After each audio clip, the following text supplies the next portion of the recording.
السلام عليكم ومرحبا بكم معايا من جديد فيديو جديد في روتين جديد على قناتي وقناتكم مطبخ كريمة المراكشية. كنتمنى ان شاء الله تكونوا كلكم بصحة جيدة. لا فيديو ديال نهار اليوم يلقاكم على خير وبخير. فيديو جديد وروتين جديد. طلبية ديال نهار اليوم طلبية ديال كوتي بمناسبة السيدة جاية من العمرة. اهم حاجة كنقول لها على سلامتك والله يجعلها ان شاء الله عمرة مقبولة والعقبة لينا وليكم ولكاع الناس ان شاء الله يا ربي.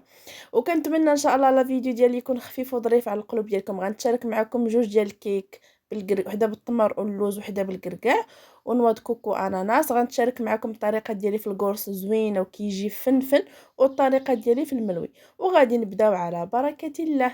اول حاجه غنبدا بها البنات هنا هي العجينه ديال المسمن. انا هنا العجينه ديال المسمن ما درتش فيها الفين والفورص، ولكن درت فيها السميده الرقيقه ديال الحلوه والفورص. يعني غير يكونوا مثلا 4 زلايف ديال الفورص في جوج اولا زلافه ونص ديال السميده رقيقه مع شويه الملحه وشويه السكر صافي، وكنعجنوها بالماء عادي ديال الروبيني. هادشي درتو يعني البارح بالليل، واليوم مع الصباح غادي ندوز باش غنحضر لي كيك. هنا فقط اول حاجه فقط مع 6 ونص ديال الصباح باش غنوجد لي كيك للسيده. بالنسبه للمقادير، اول حاجه غنحتاج الفاني بودر، كاس ديال السكر، كاس ديال الزيت، واحد الياغورت النكهه اختياريه، 3 ديال البيضات، كاس صغير ديال الكركاع مطحون، شويه ديال الخل، جوج ديال الخمارات وصوص كراميل. بالنسبه لهاد الكيك غنديروها بالكركاع وصوص كراميل. هنايا بنت لكم انني ما درتش داك الخليط ديال الكيك، خليط واحد كنخرجوا منه جوج ديال الكيك لانه السيده صراحه اختارت هاد لي كيك، وانا يعني خدمت لها داكشي اللي بغات هي، ماشي بخليط واحد خرجت لها، يعني كل خليط درته بوحدو. هنا في الكاس ديال الموينيكس درت 3 ديال البيضات، في كاس ديال السكر سنيده، شويه ديال الفانيل، طربتهم مزيان، عاود رجعتهم زدت عليهم الزيت، زدت عليهم الياغورت وكنرجع نطرب مزيان. صافي كنخوي كلشي في هاد البول نزيد عليهم واحد الكميه ديال 2 المعالق ديال صوص كراميل، واحد الكاس صغير ديال الكركاع مطحون، وكنرجع نخلط بحال هكا. شوفوا ما شاء الله، عرفتي الكركاع البنات والكراميل كيتواتوا مع بعضياتهم بالجهد وكيطلقوا واحد المذاق خطير زائد واحد اللون يا سلام. درت هنا شويه ديال الملحه، ما تنساوهاش في جميع انواع الحلويات ديالكم. صافي كنرجع نخلط. هنا كنبدا في المرحله ديال الدقيق، كنغربل وكنبدا نخلط بهذا الفوي اليدوي، وانا خدامه غير على هاد الطريقه هذه. كنزيد جوج ديال الخمارات، كنزيد واحد المعلقه صغيره ديال الخل باش الكيك ما يطيحش لينا في الفران. صافي تقريبا هادو هما المقادير بالنسبه للكيك الاول.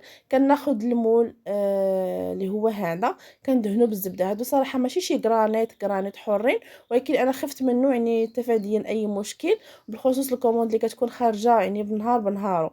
صافي كناخذ هنايا، غيبان لكم الخليط ديال الكيك راه ثقيل، ولكن البنات لا، عرفتي مع داك الكركاع يعني يلاه كيجي هو هذاك. وشوفوا الحبيبات ديال الكركاع راهم كيبانوا لكم في الخليط ديال الكيك. كنخوي النص ديال الخليط. بالنسبه للمول دهنتو غير بالزبده فقط، ما درتش الدقيق نهائيا. كنحاول انني كنوزع هذاك النص اولا الربع ديال الخليط بحال هكا. صافي من بعد هنا كنجي البنات وكناخذ هذيك الصوص كراميل وكندير منها واحد الكميه في الوسط. هانتوما بحال هكا شوفوا معايا. صافي كندير غير واحد الكميه، ما نكثرش بزاف باش ما يخرجش ليا من الجناب ديال الكيك. بالنسبه للصوص كراميل راه كتباع عندنا في المحل كريمه مراكشيه في المحامد بالضبط في البوغاز. لا هي لا نواد كوكو اناناس، راه بجوجهم كاينين عندنا في المحل. صافي هنايا كيف ما كتشوفوا معايا كنرجع نغطي الخليط اللي بقى وندخلها نيشان للفران الطيب على نار مهيله. بالنسبه للفران ديال العادي، الفران ديال الضوء 150 درجه. غادي ندوزو هنا للكيك الثاني اللي غنحتاجو فيه نواد كوكو اناناس، 4 ديال البيضات عفوا. هنا عندي واحد 3 ديال التمرات درتهم في كاس ديال الماء يرقادوا، كاس ديال السكر سنيده، كاس ديال الزيت، كاس ديال الياغورت الفاني، جوج ديال الخمارات، شويه ديال الملحه. هادو كانوا بالنسبه للمقادير. كناخذ نفس الكاس ديال المونينيكس كندير فيه داك الكاس ديال التمر مع 3 ديال مع 4 ديال البيضات والزيت ودانون، وكنطحنهم مع بعضياتهم مزيان البنات. شويه ديال الملحه ما كنساوهاش. وصافي كنرجع الخليط هنايا لهاد البول هذا، وكنزيد عليه واحد الكميه من واد كوكو اناناس. بالنسبه للكميه 2 المعالق تقريبا. صافي كنزيد الدقيق وكنزيد الخمارات ومعلقه ديال الخل ما كنساوهاش. كناخذ هاد المول هذا وكندهنوه بالزبده وكنرشوه بالدقيق وكنخوي فيه الخليط ديال الكيك. صافي كنهزو دائما يدينا الفوق، وانا البنات راه كنضرب بالمول من بعد ما كنسالي كنضرب به باش يخرج هذاك الهواء اللي كاين. هنايا خديت هاد اللوز هذا وكنزين به بحال هكا. صافي كنلوح بحال هكا حبات، ومن بعد غادي نزيد ان شاء الله من بعد فاش غطيب ليا الكيك صافي ندخلها حتى هي طيب، وغادي ندوز هنايا للتتمه.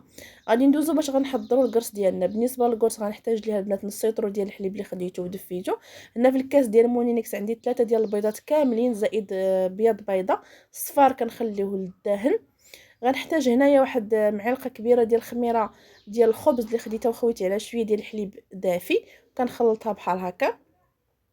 غنحتاج هنايا الفاني بودر، ما كتختاريش انا في جميع انواع الحلويات ديالي. كاس ديال الزيت ما عامرش مزيان، وكاس ديال السكر سنيده ما عامرش. هذه صفار بيضه غنخليوها للتزيين. بالنسبه لكاس سنيده كاس الا 4 البنات. شويه ديال الملحه، واحد المعلقه ديال الخل. هادو كانوا بالنسبه للمقادير ديال الكورس. في الكاس ديال مونينيكس كندير 3 ديال البيضات زائد بياض بيضه. كندير سكر سنيده، شويه ديال الفاني بودر. هادشي بالنسبه للمرحله الاولى البنات، يعني تبعوا معايا المرحله ديال القرص. هنا غادي نزيد هذيك المعلقه ديال الخميره الفوريه اولا الخميره ديال الخبز. من بعد غادي نزيد هذاك الحليب. غير هو كيف ما تخويو الحليب وهو دافي حاولوا انكم بسرعه تمشيو تطحنوا الخليط ديالكم. صافي هنا طحنته خويته في هذا البول هذا. غادي نزيد عليه 3 الكيسان ديال الدقيق بالعبار ديال العنبه، وكنخلط مزيان بهذا الفوي هذا. هذا كان بالنسبه للمرحله الاولى. غادي نغطيه ونخليه حتى كيختمر مزيان، ونرجعوا نتلاقاو ان شاء الله. هنايا في المرحله الثانيه بعد ما كيخمر ليا القرص ديالي، شوفوا ما شاء الله يعني طلع القرص وخمر مزيان. زدت عليه كاس ما عمرش مزيان ديال الزيت، شويه ديال الملحه، واحد المعلقه صغيره ديال الخل. وغادي ندوزو باش نزيدو جوج ديال الخمارات.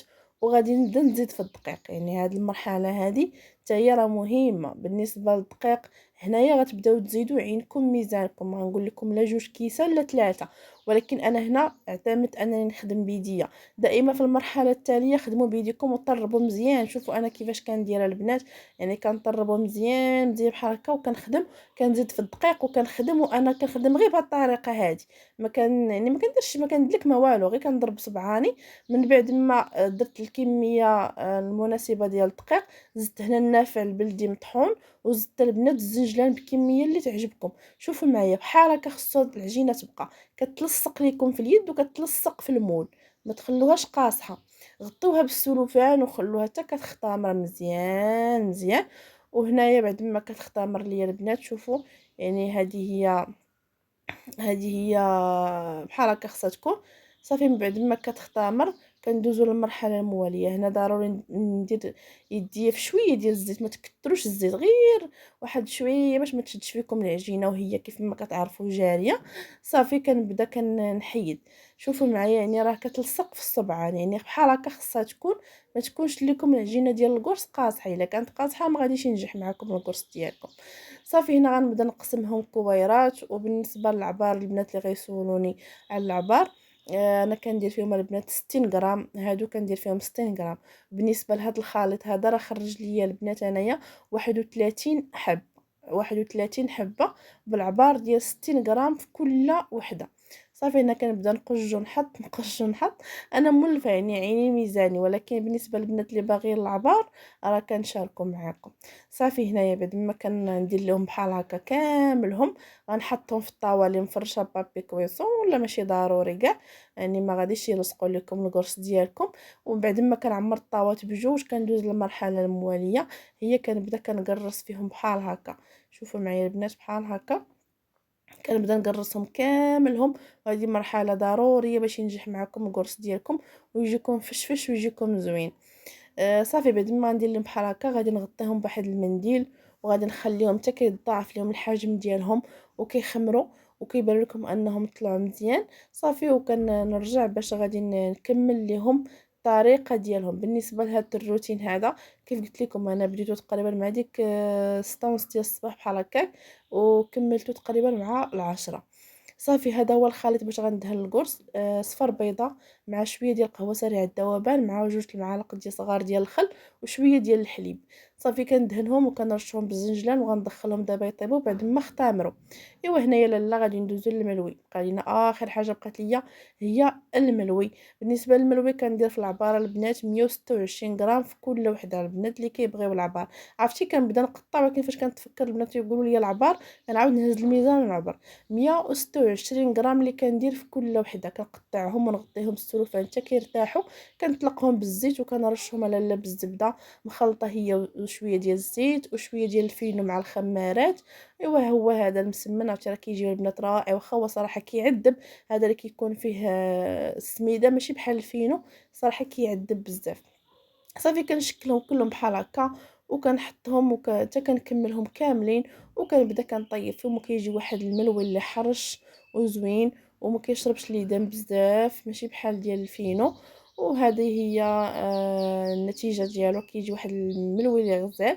بالنسبه للبخي ديالو البنات انا كندفع ب4 دراهم الحبه، لحقاش فيه السميده، يعني كتعرفوا السميده شويه غاليه. صافي انا غنبقى على هاد الطريقه هادي حتى كنكمل الملوي ديالي كامل وكنطيبو وكنخليه حتى كيبرد البنات وكنلوي عليه السلوفان. وبالنسبه للقرص بعد ما طاب، ولا لا بالنسبه للقرص بعد ما طاب هو هذا، ها هو الشكل ديالو، ها هو اللون اللي كيجي في الطيابه البنات. الطاوه الكبيره طيبتها في الفران ديال التيفولي، والطاوه الصغيره طيبتها في الفران ديال الضوء اللي عندي في الكوزينه. وما كاينش شي فرق بيناتهم، نفس اللون. راه كيجيو البنات مفشفشين وكيجيو غزالين. هات القرص هذا، تبعوا الطريقه والمقادير وطريقه التحضير، شي حاجه مهمه.